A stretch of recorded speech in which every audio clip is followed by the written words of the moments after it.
munaasabad ballaaran xilka kula kala wareegay isuduwii hore wasaaradda hawlaha guud ee gobolka Sool iyo waliba isuduwaha cusub wasaaradda hawlaha guud oo ay ka soo qayb galeen gudoomiye ku-xigeenka gobolka Sool iyo waliba mas'uuliyiinta hay'adaha kala duwan sida wasaaradda maaliyadda iyo waliba wasaaradda warfaafinta iyo dhaqanka ee gobolka Sool ayaa lagu qabtay hoolka wasaaradda hawlaha guud iyo guriyeenta ee gobolka Sool waxa gooranta halkaas ka hadlay isuduwii hore wasaaradda hawlaha guud iyo guriyeenta ee gobolka Sool injineer Xuseen Bare Ducaale oo ka waramay wixii uu qabsoomay intii uu xilka hayay wasaaradda waxaan halkan ku wareejinayaa xilkii wasaaradda hawlaha guud iyo guriyeenta anigoo ah Xuseen Bare Ducaale waxaan ku wareejinayaa Farxiya Maxamuud Aadan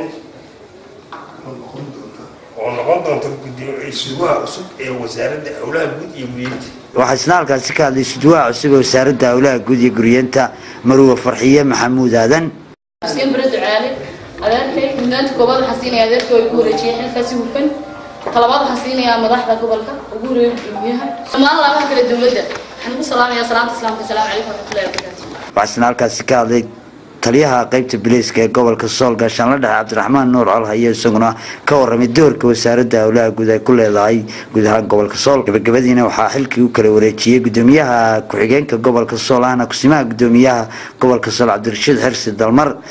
سوق الشجين وسارد ولا جود كم التاي وساردها وقبل لارن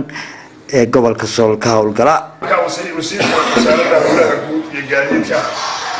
iyo wasiirka maaliyadda baan ku codsanayna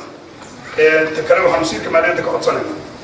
bileedadii iyo barnaamijyada waxa hadda ka hor la ballan qaaday ee baabuurta iskaraabka loo ballan qaaday ee baabuurta yani maxaa la yiraahdaa sida khaladka ah bileedada u qaatay loo ballan qaaday maanta magaalada joogayaan dhinaca uga bixin mashruuc dhaafka loo ballan qaaday loo ogolaaday degdeg